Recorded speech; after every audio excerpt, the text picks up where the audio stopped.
오늘 우리가 다 함께 나눌 말씀은 마가복음 1장 21절부터 45절까지입니다. 본문을 교독하겠습니다. 그들이 가버나움에 들어가니라. 예수께서 곧 안식일에 회당에 들어가 가르치시매 무사람들이 그의 교훈에 놀라니 그는 저 가르치시는 것이 권위 있는 자와 같고 선지자들과 같지 아니함이로라. 마침 그들의 회당에 더러운 귀신 들린 사람이 있어 소리질러 이르되 나사렛 예수여, 우리가 당신과 무슨 상관이 있나이까? 우리를 멸하러 왔나이까? 나는 당신이 누구인 줄 아노니 하나님의 거룩한 자니라. 예수께서 꾸짖어 이르시되 잠잠하고 그 사람에게서 나오라 하시니 더러운 귀신이 그 사람에게 경련을 일으키고 우울을 내쉬며 나오는지라. 다 놀라 서로 물어 이르되 이는 어찌미냐 권위 있는 새 교훈이로다. 더러운 귀신들에게 명한즉 순종하는도다 하더라. 예수의 소문이 곧 온 갈릴리 지방에 들어가더라. 회당에서 나와 곧 야고보와 요한과 함께 시몬과 안드레의 집에 들어가시니 시몬의 장모가 열병으로 누워있는지라. 사람들이 곧 그 여자에 대하여 예수께 여짜오되 나아가사 그 손을 잡아 일으키시니 열병이 떠나고 여자가 그들에게 수종되니라. 처음으로 헬리의 모든 병자와 귀신 들린 자를 예수께 데려오니 온 동네가 그 문 앞에 모였더라. 예수께서 각종 병이 된 많은 사람을 고치시며 많은 귀신을 내쫓으시되 귀신이 자기를 알므로 그 많은 것을 허락하지 아니하시니라. 새벽 아직도 밝기 전에 예수께서 일어나 나가 한적한 곳으로 가사 거기서 기도하시더니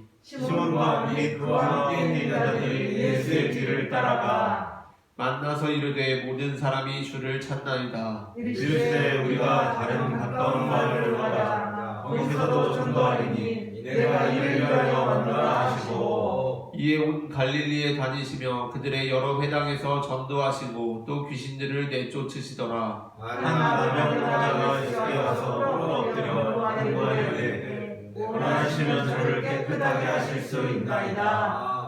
예수께서 불쌍히 여기사 손을 내밀어 그에게 대시며 이르시되 내가 원하노니 깨끗함을 받으라 하시니 온 나병이 그 사람에게서 떠나고 깨끗하여진지라. 곧 보내시며 엄히 경고하사 이르시되 아무에게 아무 말도 하지 말고 가서 내 몸을 제사장에게 보이고 내가 깨끗하게 되었으니 모세가 명한 것을 지어 그들에게 입증하라 하셨더라. 함께 읽겠습니다. 그러나 그 사람이 나가서 이 일을 많이 전파하여 널리 퍼지게 하니 그러므로 예수께서 다시는 드러나게 동네에 들어가지 못하시고 오직 바깥 한적한 곳에 계셨으나 사방에서 사람들이 그에게로 나아오더라. 아멘. 이 시간 예배의 자리에 나오신 모든 성도님들을 환영하고 축복합니다. 아멘. 오늘 우리는 앞서 읽은 마태복음 1장 21절부터 45절까지의 본문으로 시몬의 장모에 대하여라는 제목의 말씀을 나누려고 합니다. 전해지는 말씀 가운데 하나님의 은혜가 함께 하시기를 바랍니다. 마가복음 1장 29절부터 31절에서 예수님께서는 열병으로 누워있는 시몬의 장모를 고치십니다. 평범한 일상을 보내고 있던 시몬의 장모에게 어느 날 당혹스러운 일이 벌어지게 되었습니다. 그것은 어부였던 사위 시몬이 갑자기 사람을 낚는 어부가 되겠다며 물고기 잡는 일을 그만두었던 것입니다. 이 일이 시몬의 장모에게는 굉장히 당혹스러운 일이었습니다. 따님을 저에게 주시기만 하면 비록 제가 그렇게 잘난 사람은 아니지만 물고기 열심히 잡아서 행복하게 살아보겠노라고 말하던 사위가 어느 날 갑자기 나는 이제 물고기 잡는 일을 그만두고 사람을 낚는 어부가 되겠다고 하니 기가 막힐 노릇 아니겠습니까? 그래서 시몬의 장모는 몸져 알아놓습니다. 물론 본문의 상황을 이렇게 설정하는 데 대해 지나치다고 주장하는 사람들도 있습니다. 이들은 누가복음의 전개에 따르면 예수님께서 시몬의 장모를 고치신 것은 베드로를 제자로 부르시기 전이기 때문에 예수님께서 시몬의 장모를 고치신 것과 예수님께서 시몬을 제자로 부르신 사건을 서로 긴밀하게 연결되어 있는 사건으로 보지 않습니다. 누가복음 4장 38절부터 40절 말씀을 교독하겠습니다. 예수께서 일어나 회당에서 나가사 시몬의 집에 들어가시니 시몬의 장모가 중한 열병을 앓고 있는지라 사람들이 그를 위하여 예수께 구하니 예수께서 가까이 서서 열병을 푸시신데 병인이라고 모여다가 일어나 그들에게 소문되라. 함께 읽겠습니다. 해질 무렵에 사람들이 온갖 병자들을 데리고 나오매 예수께서 일일이 그 위에 손을 얹으사 고치시니 아멘. 그리고 이 말씀에 뒤이어지는 5장 8절부터 11절 말씀을 교독하겠습니다. 시몬 베드로가 이를 보고 예수의 무릎 아래에 엎드려 이르되 주여 나를 떠나소서 나는 죄인이로소이다 하니 이는 자기 및 자기와 함께 있는 모든 사람이 공기 잡힌 것으로 말미암아 놀라고 세베대의 아들로서 시몬의 동업자인 야고보와 요한도 놀랐습니다. 예수께서 시몬에게 이르시되 무서워하지 말라 이제 후로는 내가 사람을 취하리라 하시니 그들이 배를 육지에 대고 모든 것을 버리고 예수를 따르니라. 아멘. 이렇게 누가복음은 사건적으로 시몬의 장모가 고침받는 것이 시몬이 제자로 부름받는 것보다도 앞서 있습니다. 하지만 마가복음과 마태복음은 누가복음과 다릅니다. 마가복음과 마태복음은 예수님께서 시몬의 장모를 고치신 사건은 시몬이 예수님의 제자가 된 사건 이후로 그리고 있습니다. 그래서 다수의 성서학자들은 이러한 상황 설정이 누가복음의 전개와 일치하지 못함에도 불구하고 시몬이 예수님의 제자가 된 것과 시몬의 장모가 예수님으로부터 고침을 받게 된 사건이 긴밀하게 연결되어 있다라고 봅니다. 그 이유는 첫째로 시몬의 장모가 앓았다는 열병이 어떤 특정한 질병으로 기록되어 있는 것이 아니라 우리가 쓰는 말 중에 가장 가까운 말로 번역하자면 화병이라고 기록되어 있기 때문입니다. 그러니까 여기서 시몬의 장모가 걸린 열병은 원어상 따져보면 지금의 우리가 말하는 열병인 장티푸스가 아니라 화병에 가깝다는 것입니다. 그리고 둘째는 만일 이 사건이 예수님께서 그저 시몬의 장모라는 한 사람을 고치신 사건이라면 이 본문은 굳이 따로 기록되지 않았다고 하더라도 전혀 문제가 되지 않기 때문입니다. 이번 본문 이후에 32절부터 34절에는 예수님께서 많은 사람을 고치시며 많은 귀신을 내쫓으셨다고 되어 있는데 만일 이번 사건, 그러니까 예수님께서 시몬의 장모를 고치신 사건이 이 상황의 특수한 면들이 그다지 중요하지 않은 것이라고 한다면 이 사건은 생략되고 그냥 이후에 나오는 많은 사람에 포함되어 있었어도 전혀 문제가 되지 않는다는 것입니다. 마지막으로는 많은 성서학자들은 본문에 나오는 시몬의 태도에 주목합니다. 이번 본문에서 예수님께서는 야고보와 요한과 함께 시몬과 안드레의 집에 들어가십니다. 그리고 그 집에는 시몬의 장모가 누워 있습니다. 그러면 일반적인 상황이라면 지금 그 시몬의 장모가 누워 있는 상황에 대해 누가 예수님께 설명해야 합니까? 당연히 시몬이 설명을 해야 맞습니다. 아니면 시몬의 아내가 등장하거나 하다못해 같이 지내고 있는 것으로 보이는 안드레라도 나서서 이 상황을 설명해야 합니다. 그런데 시몬의 집에서 그 어느 누구도 시몬의 장모가 먼저 알아 누워있는 이 상황에 대해서 설명하지 않습니다. 그 옆에서 사람들이 지금 이 상황이 어떻게 된 상황인지 저 여자 시몬의 장모가 왜 먼저 알아 누워 있었는지를 예수님께 말해줍니다. 지금 이 집안의 분위기가 감지되십니까?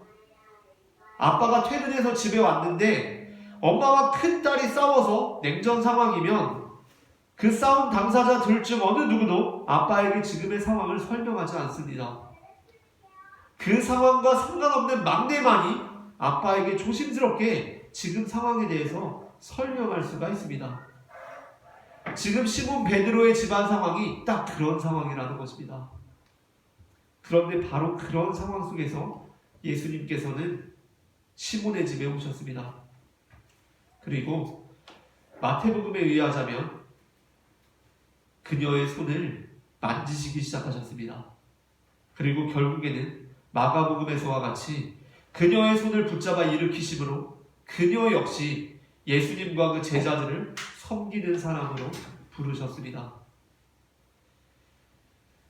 어떠한 면에서 우리가 예수님을 따른다고 하는 것은 많은 것을 포기해야 하는 것을 의미하기도 합니다. 시몬 베드로는 예수님을 따르기 위해 그물을 버려두고 예수님을 따랐습니다. 그렇다면 그것이 단순히 그냥 그물을 버렸다는 의미이겠습니까? 그것은 어떻게 보면 남편으로서, 가장으로서 책임을 져버렸다는 것입니다. 그런데 그래서 이제 어떻게 됩니까? 집에서 아내랑 장모님은 이제 어떻게 되든지 간에 그냥 베드로는 자기 갈 길 가고 가정은 다 풍비박산 나고 이제 끝장나는 것입니까? 그렇지 않습니다. 사실 그럴 위기가 없었던 것은 아닙니다. 장모님이 알아놓으신 것은 정말 큰 위기 아닙니까? 그런데 그때 예수님께서 그 집안에 찾아오십니다. 그리고 그 시몬의 장모의 마음을 어루만지시고 그 무너진 마음을 일으켜 세우십니다. 그래서 예수님께서는 마태복음 6장 25절부터 34절에서 이렇게 말씀하십니다. 본문을 교독하겠습니다. 그러므로 내가 너희에게 이르노니 목숨을 위하여 무엇을 먹을까 무엇을 마실까 몸을 위하여 무엇을 입을까 염려하지 말라. 목숨이 음식보다 중하지 아니하며 몸이 의복보다 중하지 아니하냐. 공중에 새를 보라 심지도 않고 거두지도 않고 창고에 모아두지도 아니하되 너희 하늘 아버지께서 기르시나니 너희 이것보다 귀하지 아니하냐. 너희 중에 누가 염려함으로 그 키를 한 자라도 더할 수 있겠느냐. 또 너희가 제 의욕을 위하여 염려하느냐. 들의 백합화가 어떻게 자란가 생각하여보라. 수고도 아니하고 길쌈도 아니하느니라. 그러나 내가 너희에게 말하노니 솔로몬의 모든 영광으로도 입은 것이 이 꽃 하나만 갖지 못하였느니라. 오늘따라 내일 아궁이에 던져지는 불로 하나님이 이렇게 입히시거든 하물며 너희 가보냐 믿음이 작은자라. 그러므로 염려하여 이르기를 무엇을 먹을까 무엇을 마실까 무엇을 입을까 하지 말라. 이는 다 일반인들이 구하는 것이라. 너희 하나님께서 이 모든 것이 너희에게 있어야 할 줄을 아시느니라. 그런즉 너희는 먼저 그의 나라와 그의 의를 구하라. 그리하면 이 모든 것을 너희에게 더하시리라. 그러므로 내일 일을 위하여 염려하지 말라. 내일 일은 내일이 염려할 것이요 한나의 괴로움은 그날로 족하니라. 아멘. 예수님께서는 우리에게 먼저 그의 나라와 그의 의를 구하라. 그리하면 이 모든 것을 너희에게 더하시리라고 말씀하십니다. 예수님께서는 우리에게 먼저 그의 나라와 그의 의를 구하라. 그리하면 너희의 삶에 여러 가지 어려움이 있겠지만 그럼에도 불구하고 그의 나라와 그의 의를 구한 것만큼은 참 의미 있는 일이 될 것이라고 말씀하지 않으십니다. 예수님께서 말씀하시는 핵심이 무엇입니까? 먼저 그의 나라와 그의 의를 구하라는 것입니다. 그런데 그렇게 하면 어떻게 된다는 것입니까? 너희 삶에 있는 모든 문제들, 근심들, 염려들이 어느 순간 다 해결되고 채워질 것이라고 말씀하십니다. 그렇기에 사도 바울은 로마서 8장 27절부터 28절에서 이렇게 말씀합니다. 다 함께 말씀을 합독하겠습니다.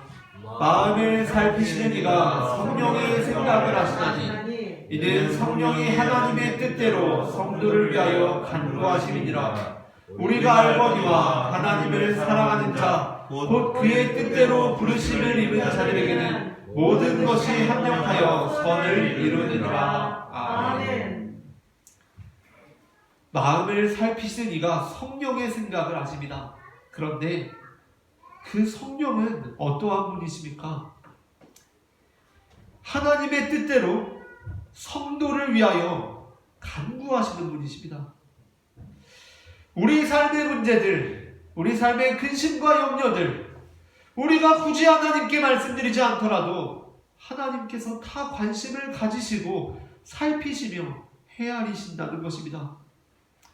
그래서 어떠한 일이 벌어집니까? 그래서 하나님을 사랑하는 자 곧 그 뜻대로 부르심을 입은 자들에게는 모든 것이 합력하여 선을 이룹니다. 시몬의 장모는 자신의 사위가 사람을 낚는 어부가 된 것이 자신에게 닥친 악한 일이라고 생각했습니다. 시몬 역시 자기가 예수님의 제자가 된 것으로 인해 자신의 장모가 열병을 앓고 있는 것이 자신에게 벌어진 악한 일이라고 생각했습니다. 그렇지 않았겠습니까? 내가 하나님의 일을 하겠다고, 예수님의 제자가 되겠다고 따라 나섰는데 집에서 장모님이 들어 눕습니다. 그러면 악한 영이 임했다고 생각하지 않겠습니까? 악한 일이라고 생각했습니다. 그런데 그렇지가 않았습니다. 우리의 마음을 살피시는 이가 성령의 생각을 아셔서 모든 것이 다 합력하여 선을 이루도록 하셨습니다.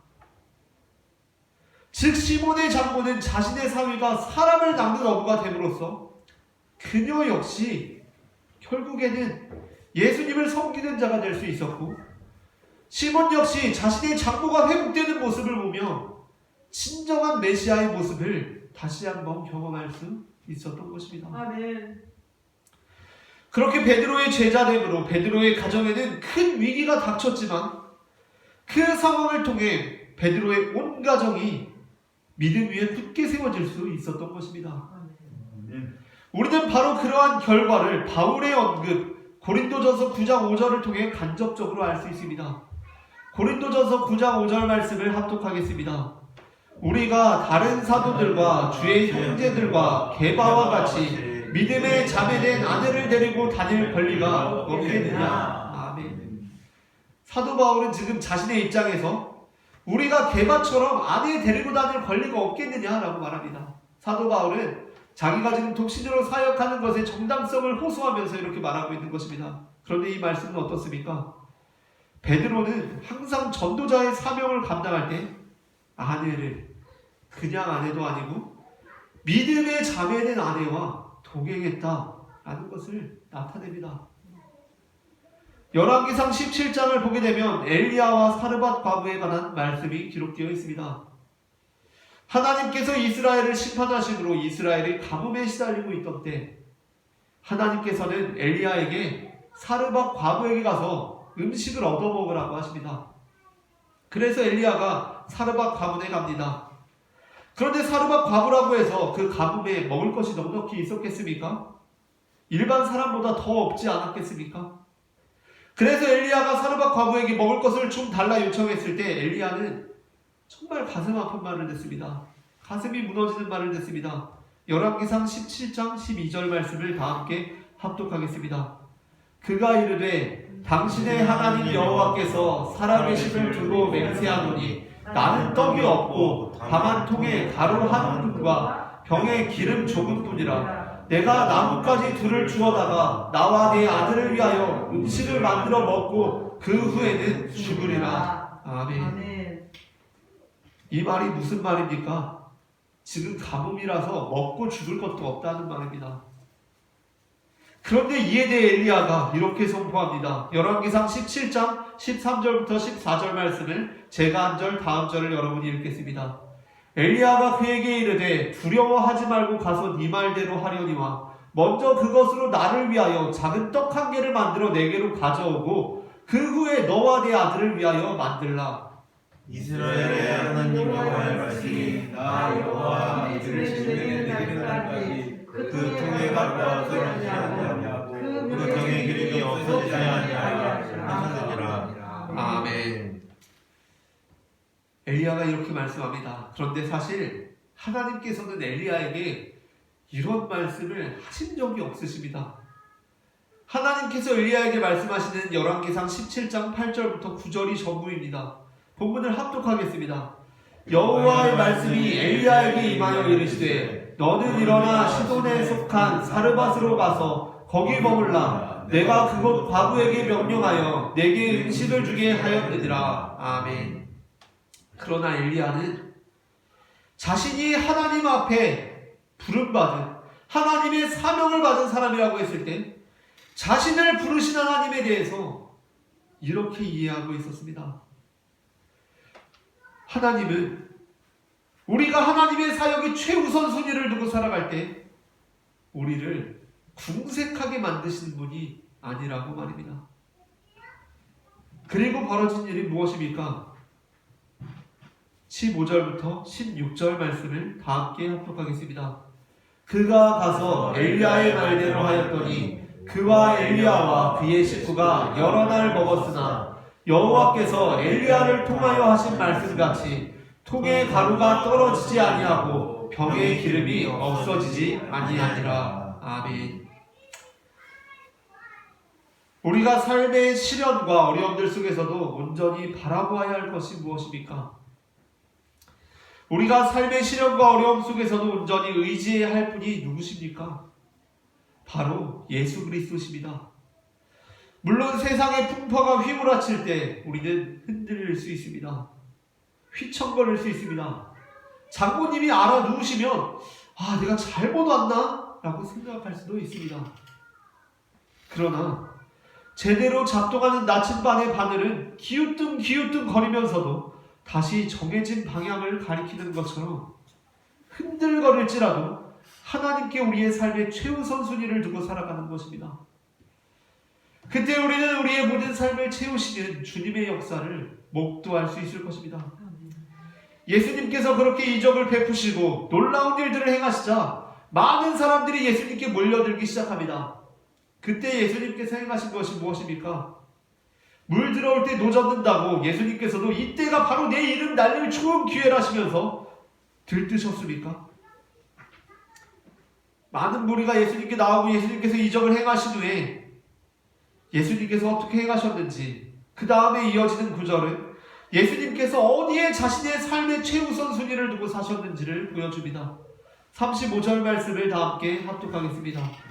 새벽 아직도 밝기 전에 예수께서 일어나다가 한적한 곳으로 가사 거기서 기도하시더니 아멘.